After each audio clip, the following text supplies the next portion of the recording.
En esta ocasión es un honor el tiempo especial que el Señor nos está concediendo de compartir con un amigo, un hermano, un pastor, un varón de Dios. Nos estamos refiriendo al pastor Neftalí Espinosa Pediet, el cual tenemos en este lugar para conversar algunas cosas de sumo interés y que serán de mucha bendición para muchas vidas alrededor del mundo y las naciones. Pastor, ¿cómo está? Bien, gracias al Señor. Dios le bendiga a todos. Esperamos en el Señor que todo el que alcance a ver este video, pues les sirva de bendición lo que vamos a conversar aquí ahora. Y nos sentimos muy contentos, muy alegres de poder tener al pastor y a su esposa aquí en nuestro hogar, en el norte de Carolina, donde el Señor nos ha establecido y donde estamos ministrando ya por casi 3 años en el ministerio pastoral.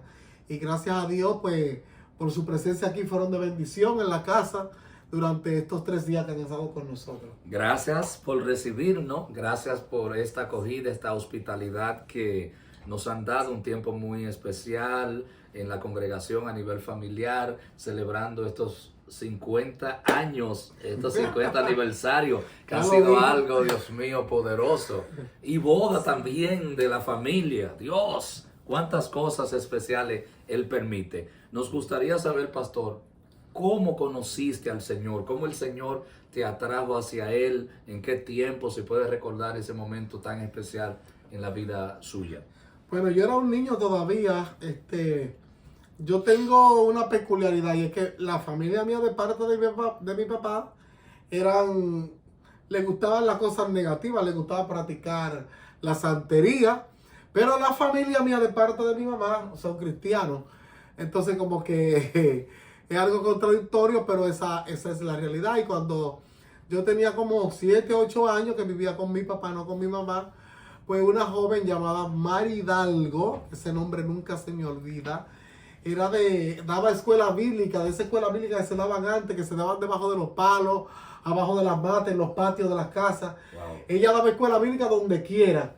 Y ella salía siempre por la comunidad, en el barrio, recuerdo que era en Los Mameyes, por allá cerca de los Tres Ojos, por la Isabelita, no sé si conocen la zona, en la República. Y ella salía por el barrio a buscar a los niños, y en ese paquete pues fui yo, y ella fue el instrumento que el Señor utilizó para que nosotros conociéramos al Señor. Qué tremendo, qué punto de partida. Desde la niñez ha sabido las Sagradas Escrituras, ha tenido una conexión, un contacto con el Señor. Qué bueno entonces es poder sembrar en los niños este santo y glorioso evangelio, porque va a impactar la vida no solo de ese niño, sino de una familia y de toda una nación. Entonces, ¿cómo fue tu primer culto? ¿Cómo asististe a una congregación ya formal después de haber aceptado a Jesús? Bueno, con la misma joven que le mencioné, Mari Hidalgo, porque ella no solamente daba la escuela bíblica en la comunidad, sino también en la iglesia. Entonces ella empezaba con los grupitos debajo de las matas o en los patios de la casa, pero después también nos llevaba a la congregación, y un día que nos llevó a la congregación, ahí fue que donde yo acepté al Señor en esa congregación, una iglesia de Dios en Loma Bella. Recuerdo que el pastor se llama porque todavía está vivo, Benjamín Metivier, ministro de la iglesia de Dios. Y allí en esa iglesia pequeña, pero llena del poder de Dios, allí yo acepté al Señor. Una señal distintiva, señores. Qué bueno es acordarlo el momento de conocer al Señor, las personas que Dios usó, porque Dios siempre pone a alguien, siempre Dios trae muchas respuestas a nuestra vida a través de otra persona. O sea que nosotros somos solución y respuesta de Dios para mucha gente. ¿Cómo fue tu encuentro con el Espíritu Santo, donde Él hizo ese trabajo ya después de aceptar a Jesús de convertido? ¿Cómo fue eso? ¿Cómo se dio? ¿En qué momento y lugar? Bueno, forma? En mi caso en particular fue algo rápido, porque a la semana de yo estar en la iglesia, en una manifestación del Espíritu Santo, el Señor me bautizó. Y sin yo saber lo que era hablar en lengua, sin saber lo que era nada de eso, ese día el Espíritu de Dios, en ese culto tan glorioso que se dio, que recuerdo, que hubo que recoger los bancos, las sillas, hubo que recoger todo y dejar el espacio porque los tiempos son diferentes. Y en aquel tiempo la gente pues se entregaba a la manifestación del Espíritu Santo. Y recuerdo que hubo que recoger todo. Y yo miraba para todos los lados y yo pensaba dentro de mí, ¿qué es esto? Pero en una me envolví adorando a Dios y alabando al Señor. Y cuando me vine a dar cuenta, pues yo era uno de los que estaba en el fuego, hablando en lengua, danzando. Y yo sé que a alguna gente se le hace difícil, la gente que tiene toda su vida en la iglesia y todavía no ha recibido el don de hablar en lengua, pero a mí me pasó rápido. Yo, gracias a Dios, no fue rápido. Fue una experiencia única y permanente, porque recuerdo que yo duré 3 días hablando en lengua. Yo duré 3 días hablando en lengua. Yo fui a la escuela y en la escuela antes pasaban lista y cuando decían Nestalí, yo hablaba en lengua. Padre. No podía hablar con los muchachos de la escuela. Llegué a mi casa escondido porque en mi casa, como le dije ahorita, la familia de parte de mi papá no eran creyentes, no buscaban de Dios en ese tiempo. Y tenía miedo de hablar porque cuando yo hablaba era en lengua, lo que me duré 3 días hablando en lengua. Gloria al Espíritu Yo andaba Santo. asustado en la calle porque ¿y ahora qué yo voy a hacer? Yo pensaba como que ya yo me iba a quedar hablando así. Porque yo en mi mente decía en español lo que iba a decir, pero cuando abría la boca me salía en lengua. Mira, un trato y una forma muy peculiar, muy especial. O sea que estaba totalmente transformado. Sí, eso una fue persona experiencia. acabando de llegar.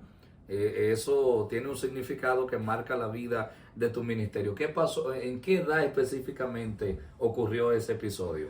Yo creo que eran como 8 años. Eran Wow. como 8 años que yo tenía. Y empezó el Señor a hacer algo con tu vida a esa edad de los 8 años, alguna predicación, alguna experiencia fuera de hablar en lengua durante esos 3 días que tú puedas acordarte, algo que haya pasado extraordinario bajo la llenura del Espíritu Santo. Mira, lo principal es que yo creo que el Señor me bautizó así tan rápido porque el Señor sabía que yo iba a necesitar un revestimiento de poder por la situación que se vivía en mi casa. En mi casa se hacían fiestas de palo. Para los que no saben lo que es una fiesta de palo, es una fiesta a los ídolos, donde se invocaban a los ídolos, donde la gente se le montaban o se le subían o se manifestaban esos espíritus. En especial adoraban a Santa Marta y a Belibelcán, a Naisapie, a Papá Candelo y todas esas cuestiones raras que se practican allá, heredadas que la heredamos de los africanos. Y en ese ambiente, Dios sabía que era el ambiente en el que yo iba a estar. Y por eso yo entiendo, desde que tengo conocimiento, he entendido que por eso fue que el Señor pues, me llenó de su Espíritu Santo tan rápido. Porque Dios sabía que a pesar de que yo era un niño, iba a enfrentar esa situación. Yo recuerdo que un día yo llegué de la iglesia y cuando yo llegué a la casa, ellos estaban celebrando la famosa fiesta de palo y había una mujer delgadita, flaquita, chiquitica, que supuestamente tenía la manifestación de Believelcán, que es un ídolo que hay allá en la República, de Believelcán. Y ella estaba poseída por ese espíritu y ella, cuando me alcanzó a ver, me agarró por el pecho y me levantó así, por una mujercita así chiquita, flaquita. Pero cuando ella me levantó, yo solamente le dije, el Señor te reprenda, y cayó al piso. Eso provocó una situación, porque ya usted sabe, mi papá me quería matar. Le acaba de derribar sus poderes demoníacos. Mi papá me quería matar, yo entré por una puerta y salí por la otra, y me desgarité prácticamente. Y pidiendo a Dios que tuviera misericordia. Eso me costó al otro día una paliza bien fuerte de parte de mi papá. Ok, represalia, ¿verdad? Sí. De haber derrotado sus espíritus malos, ese acto de hechicería. Y su juventud, entonces, ¿cómo desarrolló su vida cristiana como joven ya de 8, 9, 10, hasta los 15 años? ¿Cómo se involucró en la iglesia, el pastor, los líderes? Mira, y como a la edad de los 11 años yo tuve un problema de salud, donde tuve varias enfermedades, entre ellas cáncer en el hígado. Y el Señor me sanó de esa situación. Eran varias enfermedades. Me dio una enfermedad que era una fiebre que le decían tifo negro. Le decían así porque el que le daba esa fiebre rara vez se salvaba, porque era una fiebre muy elevada. Y los que lograban salvarse quedaban medio mal de la cabeza, o que los niveles de fiebre le hacían daño en el cerebro. Pues, tal vez por eso yo soy un poquito loco. Pero el Señor me libró de esa enfermedad, entre otras cosas. Pero lo más fuerte de ese tiempo fue el tema del cáncer. Al Señor sanarme del cáncer, yo empecé a testificar eso. Recuerdo que el evangelista Ricardo Canario, de Radio Revelación en América, que fue un evangelista muy conocido allá en la República en esos tiempos, pues me llevó a Radio Revelación, a una vigilia que ellos daban allá en Radio Revelación los viernes, a dar mi testimonio de esa sanidad. Y a partir de ahí, al darlo por la emisora, pues empezaron a llover las invitaciones, empecé a predicar. Él mismo me movió a muchas iglesias para ir a dar el testimonio. Yo no recuerdo cómo fue que él supo de mi testimonio. Yo sé que él no, el detalle ahí no lo recuerdo, pero cuando él lo supo, me llevó a la emisora, me movió por muchas iglesias y yo me pasé mi adolescencia predicando el evangelio en los púlpitos, en las emisoras, dando mi testimonio prácticamente de cómo el Señor pues me sanó, hasta que cumplí los 15 años de edad. Ahí hubo otro problema familiar, entonces ahí yo llegué a vivir con mi mamá. Ahí llegué a la Iglesia Pentecostal de Jesucristo, donde el Señor me permitió desarrollarme como líder de jóvenes por muchos años. Duré 5 años, duré 2 años como líder de distrito, de zona, 3 años como secretario nacional, y luego duré 10 años como presidente de los Paladines del Rey, que ni antes ni después, hasta ahora, no ha habido nadie que dure 10 años. 10 años en ese departamento. En esa posición, pero dirigiendo los Paladines del Rey vimos la mano de Dios obrar de una manera especial. Así fue mi transición de la Iglesia de Dios a IPJ.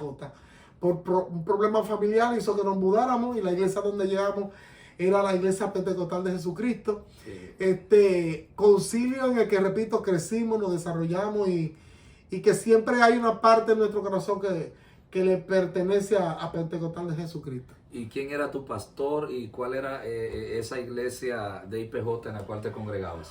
Mi pastor fue el reverendo Manolo Valdés, uno de los líderes más fuertes que tenía la Iglesia Pentecostal de Jesucristo, que tuvo, y que hasta el día de hoy se sigue mencionando su nombre, porque para la historia el nombre de Pastor Manolo Valdés, cada vez que se hable de IPJ hay que mencionarlo obligatoriamente. Así es. De no hacerlo sería una deshonra y olvidar la historia real. Porque él levantó, muchas de las iglesias que actualmente están en IPJ la levantó el Pastor Manolo Valdés, o personas que salieron de su congregación. Él fue mi pastor, él es el papá de Isabel Valdés, la conocida adoradora del Señor. Aprendí mucho con él, aprendí mucho del Ministerio de Liberación. Manolo Valdés tiene una autoridad extraordinaria. Los demonios convencionales, el nombre de Manolo, se asustaban. Santo.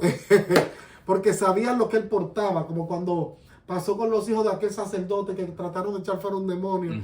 Dijeron, en el nombre de Jesús, el que predica para los, ¿y qué ustedes quiénes son?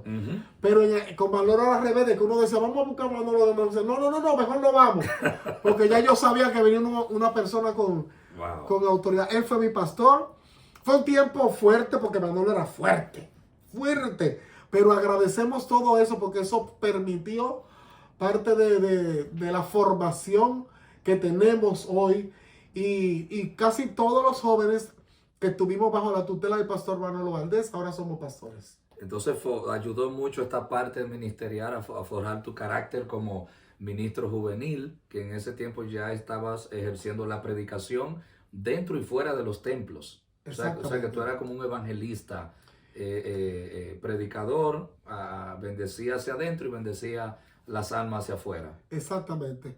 Yo empecé, bueno, como te expliqué desde pequeño, a dar mi testimonio. Pero el asunto no se limitó en dar el testimonio, porque cuando me invitaban de la iglesia a dar el testimonio un día, yo daba el testimonio.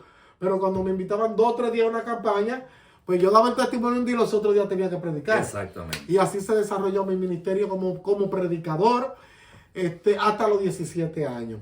Cuando digo hasta los 17, porque después de los 17 se marca una combinación de pastorado o de levantador de iglesia en combinación con el ministerio. ¿Cómo así? A los 17 años usted estaba moviéndose, implantando obras, plantando congregaciones a los 17 años.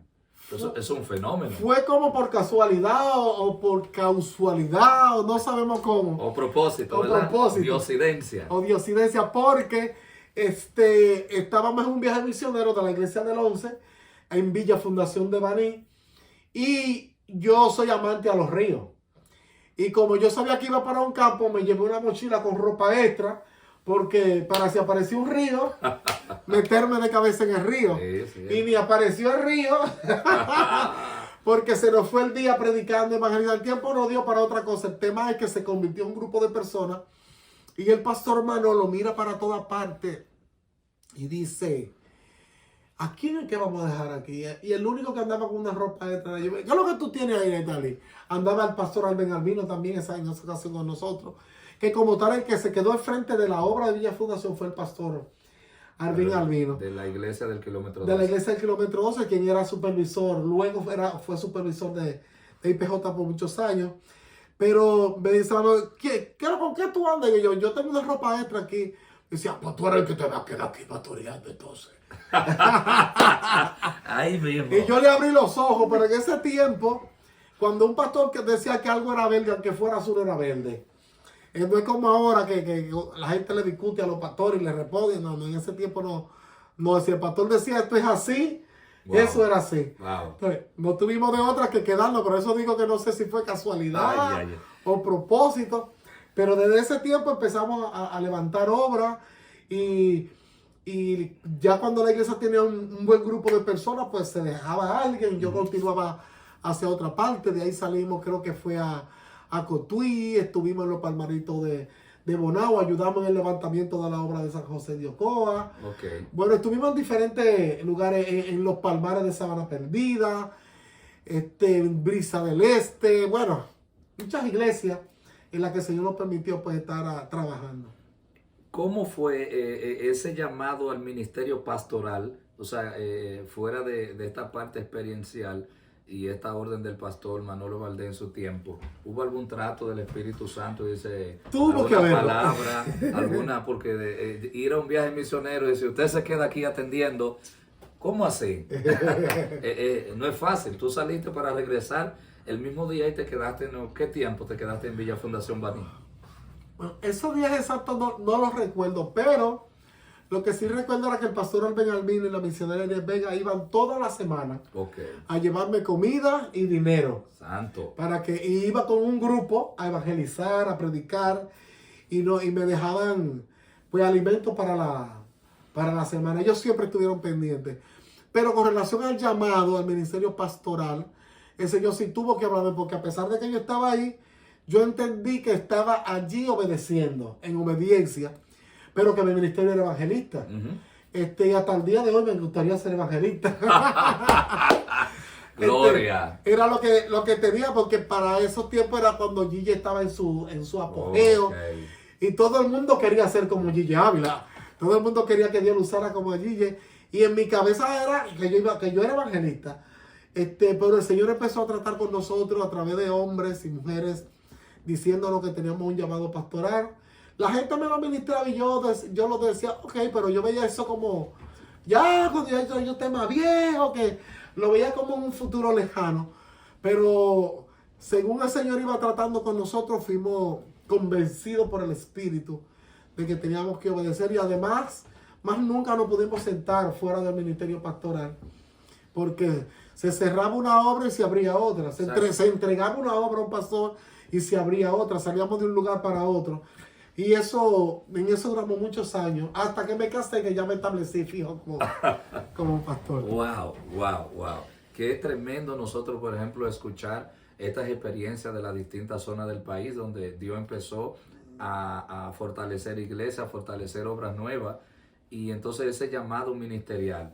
Pregunto, había un movimiento juvenil que se trasladaba a llevar el mensaje de Dios en distintas zonas, llamado Pregoneros del Rey. Sí. ¿Tuviste algo que ver con esa parte? ¿Participaste ya sea como organizador o junto a los líderes? Porque en este caso el Pastor Eliseo Lizardo era uno de los cabecillas.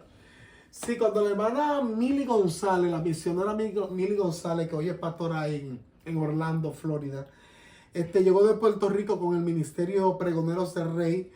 Ya yo era de la directiva de los jóvenes.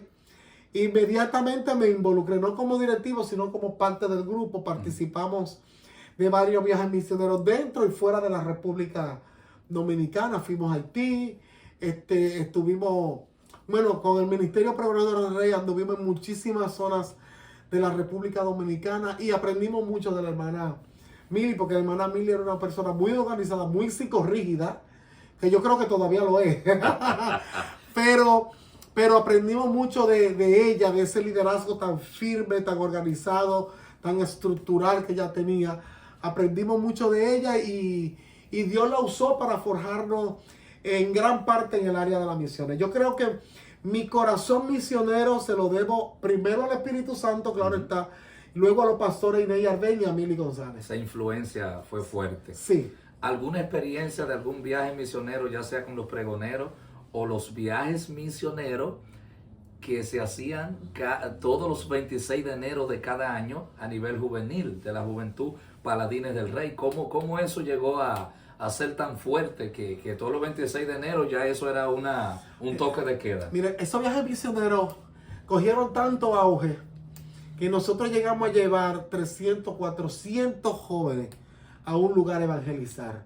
Cuando llegábamos toda esa cantidad de jóvenes a un lugar, no había manera de que el lugar no quedara impactado. Primero, la gente cuando veía jóvenes, y no 2 o 3 jóvenes, no, que llegaban 4 o 5, en una ocasión llevamos 10 bus de esos grandes, de 60 pasajeros, llenos de jóvenes a evangelizar. Fuimos a San Juan de la Maguana, fuimos a Villa Fundación de Baní, fuimos a Bonao, fuimos a La Romana, fuimos a diferentes partes del país, porque era todo de los 26 de enero. Fuimos a Cotuí, fuimos a Bonao, fuimos a Jarabacoa, fuimos a Constanza, fuimos a muchísimos lugares a llevar esos viajes misioneros. Y en esos viajes misioneros, las cosas que el Señor hacía eran tremendas, porque cuando la juventud se unía en esa actividad, la población era impactada. Y al final de todo el trabajo evangelístico siempre había un culto al aire libre.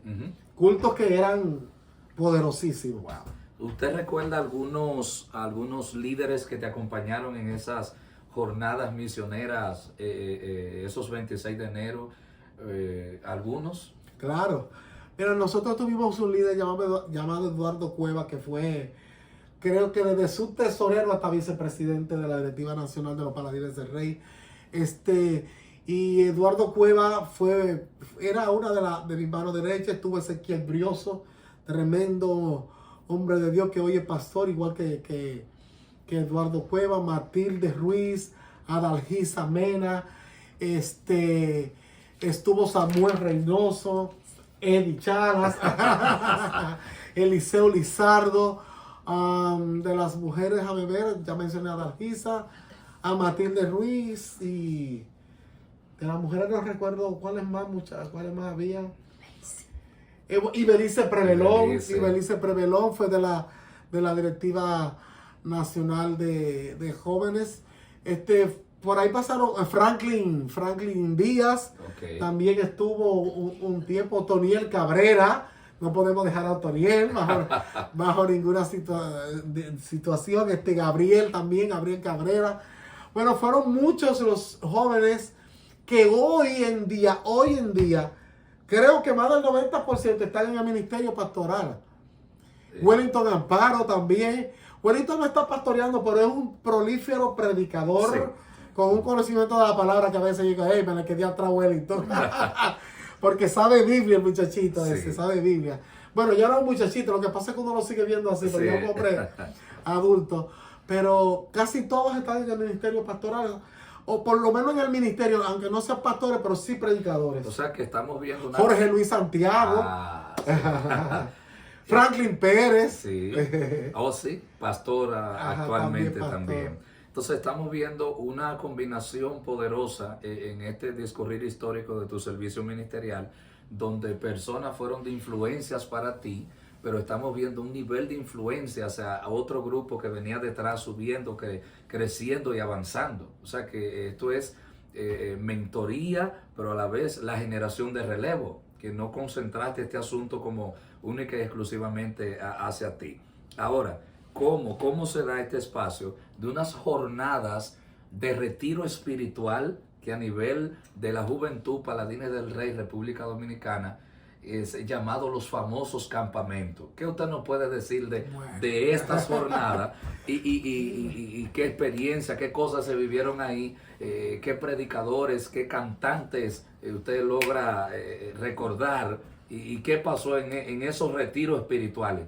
¿Qué se hacía? ¿Cómo se hacía? ¿Cómo impactó eso la organización IPJ u otras organizaciones? Mira, nosotros le llamábamos Campamento Nacional de Jóvenes.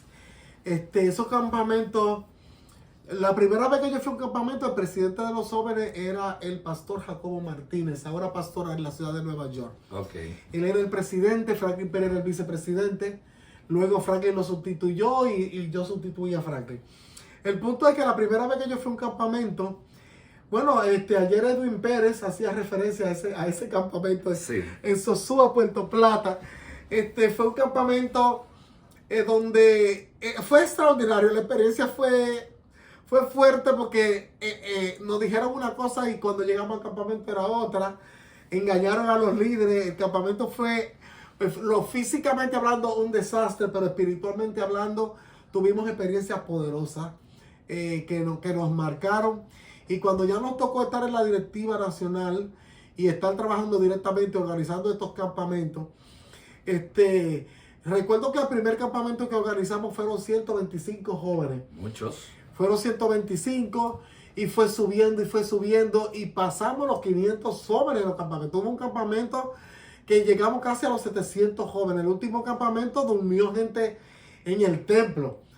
Porque tuvimos que buscar colchones porque se llenaron todas las cabañas y eso que en ese campamento acababan de hacer cabaña nueva para las parejas. Wow. En Maimón de Bonao.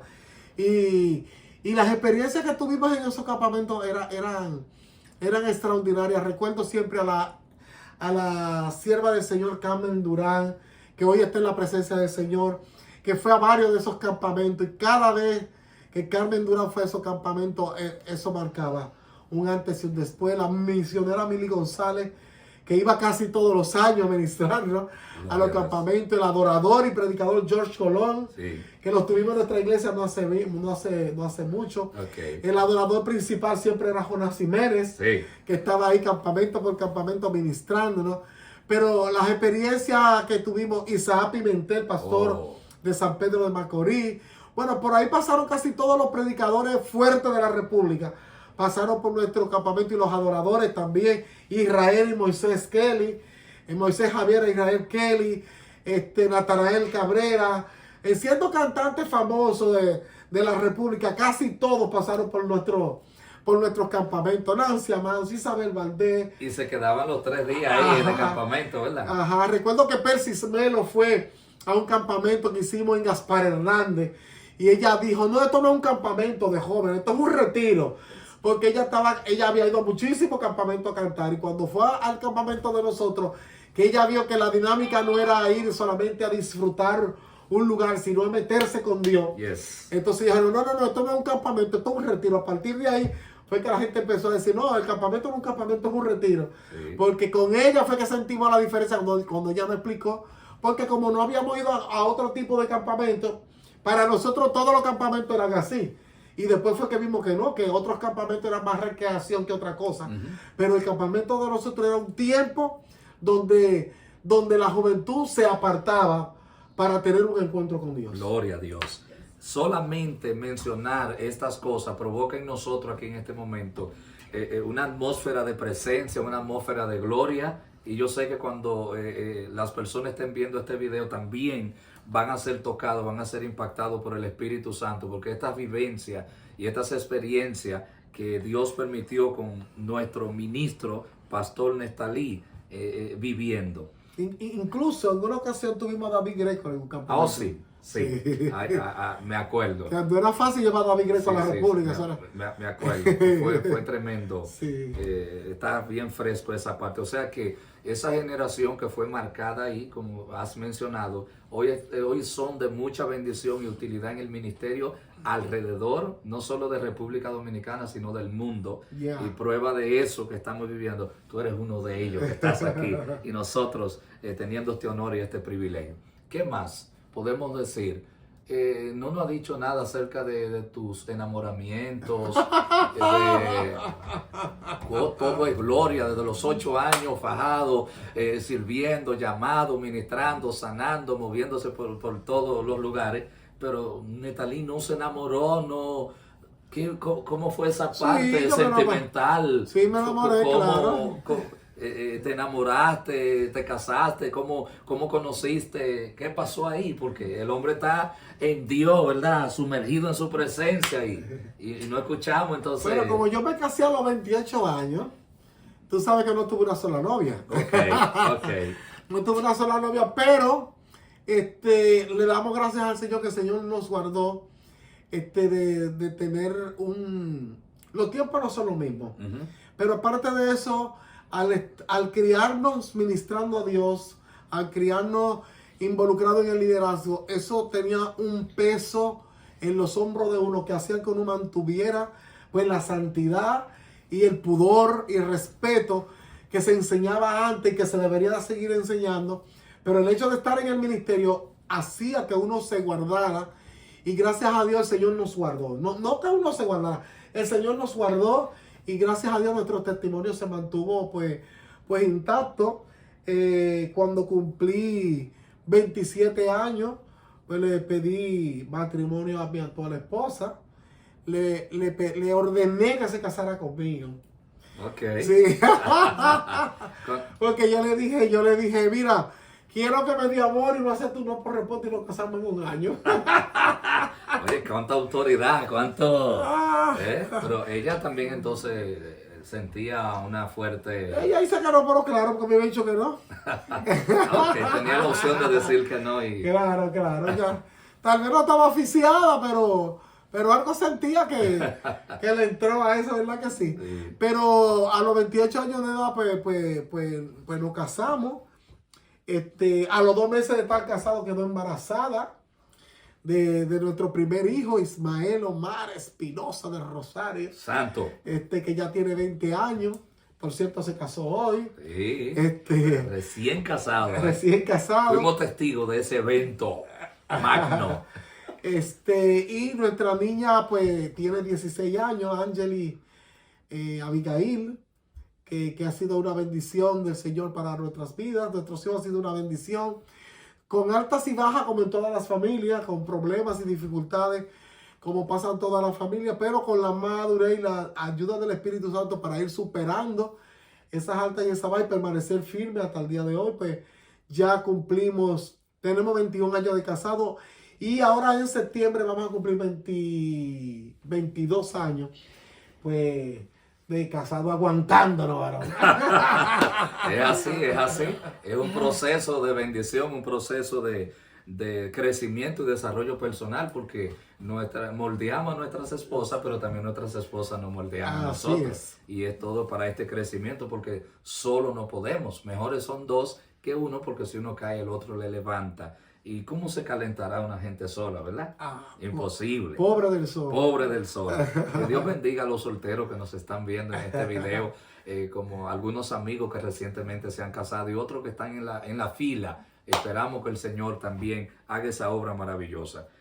Sabemos que en algún momento en la organización de Iglesia Pentecostal de Jesucristo tuviste que terminar las relaciones ministeriales y pasar a otra organización. ¿Nos puedes decir algo de esto? ¿Cómo se dio este asunto? ¿Cuál fue la última iglesia que estuviste pastoreando en IPJ? Y luego entonces para ver a qué otra organización empezaste a servir, a continuar sirviendo en el servicio ministerial, y cuáles iglesias pastoreaste en la nueva organización. Bueno, la última iglesia que pastoreamos fue la Iglesia Pentecostal de Jesucristo en la Hacienda Estrella. En la Hacienda Estrella, Luego que salimos de las 7 estrellas fue que tomamos la decisión de volver a la Iglesia de Dios, porque como te dije, yo me doctriné, me bauticé en Iglesia de Dios, llegamos a Pentecostal de Jesucristo, crecimos, nos desarrollamos, pero por ciertas situaciones tomamos la decisión de retornar a la Iglesia de Dios, y en la Iglesia de Dios pues nos recibieron con los brazos abiertos, nos dieron un trato muy especial, no nos podemos quejar. Y pastoreamos creo que 3 iglesias. Empezamos en Vietnam de los Minas, de Vietnam de los Minas nos trasladaron a Valverde Mao, y de Valverde Mao a Santiago de los Caballeros. Y de los Santiago de los Caballeros fue que vinimos para Estados Unidos. Y esta es la 4ª iglesia que pastoreamos de la Iglesia de Dios aquí en Siler City, North Carolina, United States. Un tiempo tremendo, ¿verdad? Ajá. Tremendo y especial, una congregación muy hermosa de hermanos muy nobles y muy bendecidos por el Señor. ¿Qué consejos pudieras darle a esos jóvenes que están empezando el ministerio pastoral, que están en el ministerio ya sea como evangelistas, como predicadores, como maestros, como salmistas, que están empezando? ¿Qué consejo le daría de permanencia? Porque ya estos 50 años, estamos hablando de que usted tiene más de 42 años en el sirviendo al Señor, y en el ministerio 33 años. 33 años. O sea que hay que escuchar aquí, atento por favor, a estos consejos, a estos tips. Bueno, nosotros le diríamos que lo más acertado que pueda hacer cualquier persona que anhela ministerio, que está empezando en el ministerio o que está en el ministerio, es asegurar su relación con el Espíritu Santo. Porque cuando nosotros tenemos una cercanía con el dador del don, el don va a fluir y se va a manifestar, y va a ser más progresivo, va a ser más bendecido, va a ser más próspero, porque Él es el dueño del don y Él es el dueño del ministerio. Quien da los dones es el Espíritu Santo. Quien da los ministerios es el Espíritu Santo. Entonces, si no hay una relación íntima con el Espíritu Santo, si no hay una cercanía con el Espíritu Santo, ¿cómo el ministerio va a crecer y se va a desarrollar? A veces le preguntamos a los grandes hombres de Dios, ¿cuál fue tu clave? ¿Cuál es la clave? Yo no creo que haya una clave. Yo creo que simplemente tiene que haber una relación con el Espíritu Santo. Cuando digo que no creo que haya una clave, es en el sentido de que la gente esté esperando una respuesta como un código. Ajá, un código, una respuesta estrambólica, una cosa del otro mundo. No, todo consiste en tener una relación con el Espíritu Santo. Al tener una relación con el Espíritu Santo nos va a guiar y nos va a dirigir. Es sorprendente leer en el libro de los Hechos cómo el Espíritu de Dios le dice a Pablo, no entra a ese lugar a predicar. Así es. Entonces, nosotros diríamos que eso no tiene lógica, que eso no tiene sentido. ¿Cómo que no voy a entrar a un lugar a llevar el mensaje de la palabra del Señor? Pero el apóstol Pablo tenía un oído tan fino que él podía discernir la voz del Espíritu Santo y saber cuando el Espíritu Santo le estaba hablando.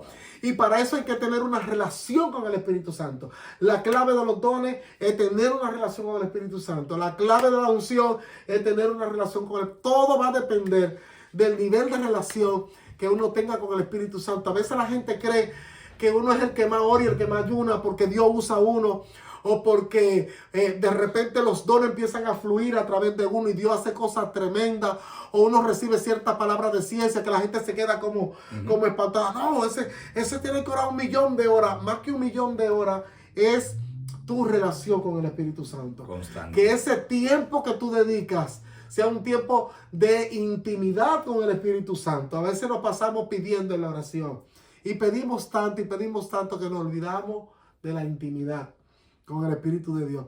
Y la intimidad no debe ser como un acto de compra. Voy a orar, voy a ayudar, voy a buscar a Dios, voy a tener intimidad porque quiero que Dios me use, o porque voy a predicar mañana, o porque voy a ministrar mañana. No, eso debe ser por un asunto de pasión, que tú ames estar en la presencia del Señor, porque tú no vas a comprar la unción, ni la presencia, ni nada de eso. Recuerden que la palabra Dios significa regalo. Así es. Pero Jesús dijo, buscar el reino de Dios y su justicia, y las demás cosas vendrán por añadidura. Yo siempre digo algo y a veces la gente no me entiende. Pedro no llegó a negar a Jesús. Pedro intentó negar a Jesús. Wow. Y la gente me dice, pero ¿cómo así? Yo, Pedro intentó negar a Jesús, porque mientras más él trataba de negar a Jesús, la gente le decía, tú eres de ellos. Sí. ¿Por qué? Porque él duró 3 años con el maestro. Se le pegó la forma de hablar del maestro, cómo el maestro caminaba, cómo el maestro hablaba. Y la gente lo miraba y decía, no, tú eres de ellos. Y él, no, yo no, yo, tú sí, tú eres de ellos. O sea que él con la boca lo negó, pero su cuerpo, sus acciones, sus actitudes, lo que estaba a su alrededor, confesaba a Jesús. ¿Por qué? Porque él duró 3 años con el maestro. Entonces, si tú duras tiempo con el Espíritu Santo, se te va a pegar lo del Espíritu Santo.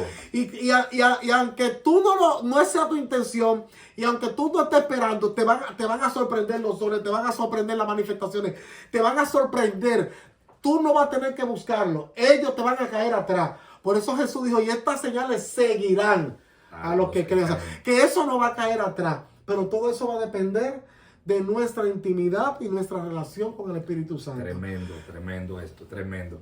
Pastor, ¿cuál ha sido el momento más difícil a nivel ministerial que le ha tocado vivir junto a su familia o en qué etapa? ¿Y cuál ha sido el más satisfactorio? Me la puso difícil. Han habido muchos momentos difíciles. Ok. Pero en lo personal puedo decir que aunque yo tenía toda esta experiencia ministerial y aunque he levantado toda esta iglesia, el reto más fuerte fue pastorear una iglesia centroamericana. Una iglesia multicultural que por más que los seminarios te quieran preparar para eso, recibimos pura teoría. Cuando llegamos a la práctica, la realidad es otra cosa. Y esto hay que vivirlo para entenderlo.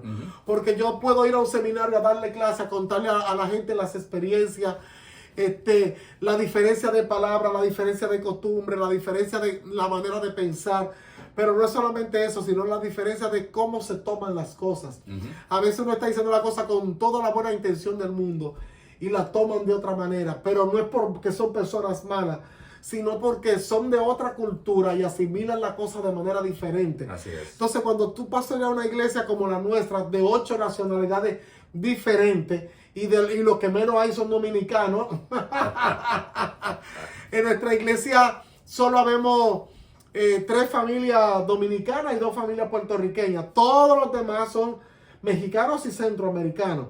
Cuando menciono a puertorriqueños, porque son los que están más cerca de la República y nos parecemos mucho. Y ha sido un reto. Ha sido un tiempo, fue un tiempo difícil. Ya gracias a Dios, como que ya llegamos a la parte en la que nos entendemos. Ellos me entienden a mí, yo lo entiendo a ellos. Acoplados. Y son gente muy buena, son gente trabajadora, son gente forzada, son gente que te quieren y se dan a querer. Después que ya uno acopla el tema cultural, ya las cosas empiezan a caminar con fluidez y mucho mejor. Yo le doy gracias a Dios por traerme a la iglesia de Dios Livio de los Valles, porque es una iglesia que sabe amar a sus pastores, saben honrar a sus pastores. Bueno, ayer nos celebraron los 50 años. Sí. Yo había mencionado que yo quería celebrar mis 50 años y había dicho, yo voy a celebrar mis 50 años, pero por ciertas situaciones que se nos presentaron de salud y de mudanza, etcétera, pues nos quedamos cortos para celebrar. Y dije, bueno, no lo vamos a celebrar, lo vamos a dejar para después. Pero ellos dijeron, no señor, le vamos a celebrar los 50 años al pastor. Y nos celebraron un cumpleaños, bueno, tú estuviste ahí. Sí, eso fue. Nos sentimos muy bien. Bueno, incluso hicieron 2 pasteles. Hicieron el pastel normal de que hacen aquí los centroamericanos y me mandan a su pastel dominicano. Sí. Un bizcocho dominicano. Y celoso con ese bizcocho, porque teníamos mucho tiempo que no comíamos bizcocho dominicano. Y de verdad nos hicieron sentir, tanto con el festejo como con sus palabras, las cartas, las tarjetas de felicitación, las cosas que escribieron, pues nos hicieron sentir muy, muy amados, muy amados. Y me dijiste la más difícil y la más... Sí, el momento más satisfactorio, o uno de ellos. Bueno, los momentos más satisfactorios para mí en el ministerio son cada vez que Dios me sorprende. Yo todavía no me acostumbro a los milagros. A mí los milagros me siguen sorprendiendo. Yo creo que hay gente que se acostumbra a ver a Dios haciendo cosas, pero a mí me sigue sorprendiendo porque yo sé que no soy digno de que Dios haga las cosas que hace a través de nosotros. Y cuando Dios hace algo espectacular, glorioso, cuando viene una palabra de ciencia que sin yo conocer o sin saber lo que le está pasando a una persona, de repente recibo lo que le está pasando a esa persona. Yo dentro de mí digo, Señor, wow, tú no me dejas de sorprender cuando voy a un lugar y oro por alguien. Por ejemplo, en la ciudad de Gardner, aquí, estuvimos ministrando en la iglesia que pastorea la pastora Miguelina. Y mientras estábamos ministrando, di una palabra, me llegó una palabra así. Y dije, hay una hermana de la iglesia que tuvo un accidente y dice el Señor que recibe sanidad ahora de su columna en el nombre de Jesús. Luego volvimos a una campaña y la hermana se nos acercó para testificar, porque en el momento que dimos la palabra, ella estaba viendo el culto por Facebook y ella no podía pararse de la cama, ella no podía caminar porque el accidente la dejó en cama. Y la gloria de Dios cayó sobre ella y se paró de esa cama corriendo, brincando, saltando. Entonces, cuando Dios hace cosas como esa, eso no deja de sorprenderme. A la distancia virtual. Exacto. Esas cosas no dejan de sorprenderme. Y yo creo que a mí nunca me van a dejar de sorprender. Porque sabemos que yo estoy claro que nada de lo que pasa de manera sobrenatural uno tiene algo que ver con eso. Exacto. Es el Espíritu Santo. Es Él. Que no hay nada imposible para Él. ¿Y qué decir cuando un alma viene a los pies de Cristo? Ay, ay, ay. Santo. Eso es superior. Eso es otra cosa. Eso es otra fragancia. Sí.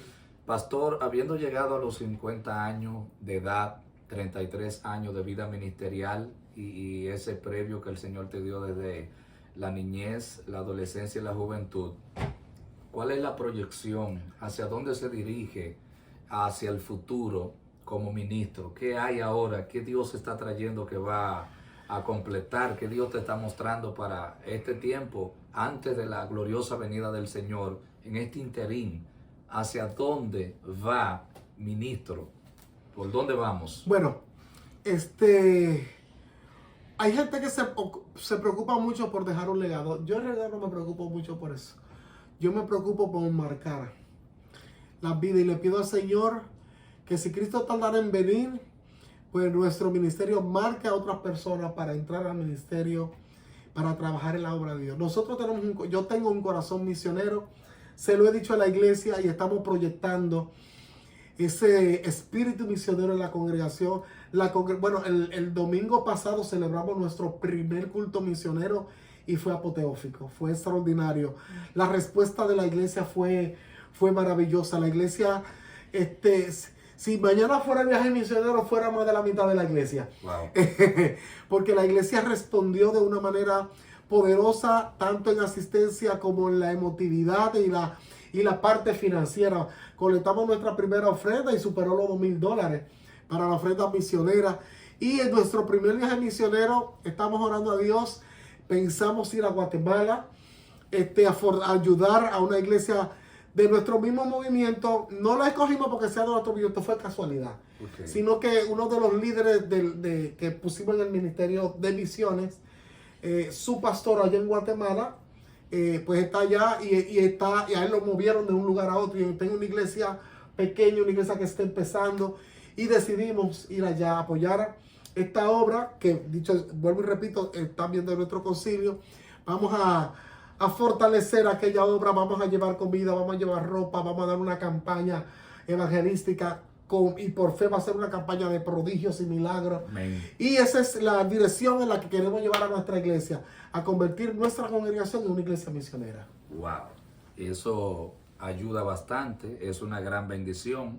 Pudiéramos conversar muchísimas otras cosas, pero por el día de hoy agradecemos mucho al amado pastor Nestalí Espinosa por concedernos este tiempo y contarnos estas experiencias que van a repercutir en gente que vienen detrás y otros que ya están en el ejercicio ministerial, que al ver este conversatorio le va a mover el piso y le va a despertar la palabra profética dada por el Señor en tiempos pasados para ir hacia la agenda del cumplimiento del propósito de Dios, de este avivamiento, de esta unción, de esta presencia y de este aceleramiento espiritual. Dios no ha terminado, todavía hay mucho más, todavía Dios sigue haciendo su obra y Él es una fuente inagotable. Palabras finales, ministro, para cerrar este conversatorio. Le doy gracias a Dios y a los hermanos por este tiempo que no le estábamos esperando, nos sorprendieron con esto. Pero le doy muchas gracias al Señor porque ha permitido que en este fin de semana ustedes estén con nosotros, y a todos los que nos escuchan, que nos conozcan o no nos conozcan, pues Dios sigue siendo el mismo Dios. El Dios de Gigi Ávila es el Dios de nosotros. El Dios de Luis Palau es el Dios de nosotros. El Dios de Billy Graham es el Dios de nosotros. El Dios de T.D. Joshua es el Dios de nosotros. Sigamos confiando en el mismo Dios de ayer, que es el Dios de hoy, y que va a seguir haciendo las cosas que hizo ayer, y cuidados y más poderosas. Porque Él dijo claramente: el que en mí cree las obras que yo hago, Él las hará también, y aún mayores. No sé cuáles serán mayores que las que Jesús hizo, pero hemos de verlas. Hemos de verla. ¿Alguna fémina que pueda mencionar dentro de esas personas usadas por el Señor en este cierre? Ya que mencionó a Billy Graham. Katherine Kuhlman. Okay. Katherine Kuhlman y Virgen Vargas, nuestra Virgen Vargas de la República, que fue una mujer de Dios extraordinaria. Tremendo. Sí. Pastor, ¿pudiera usted hacer una oración para este cierre? Porque mucha gente va a ver este video, este conversatorio, y lo va a bendecir. Ellos va a haber una revolución espiritual cuando esto llegue a vida de mucha gente que te ama, te aprecia y te quiere en República Dominicana, en las naciones y acá en Estados Unidos.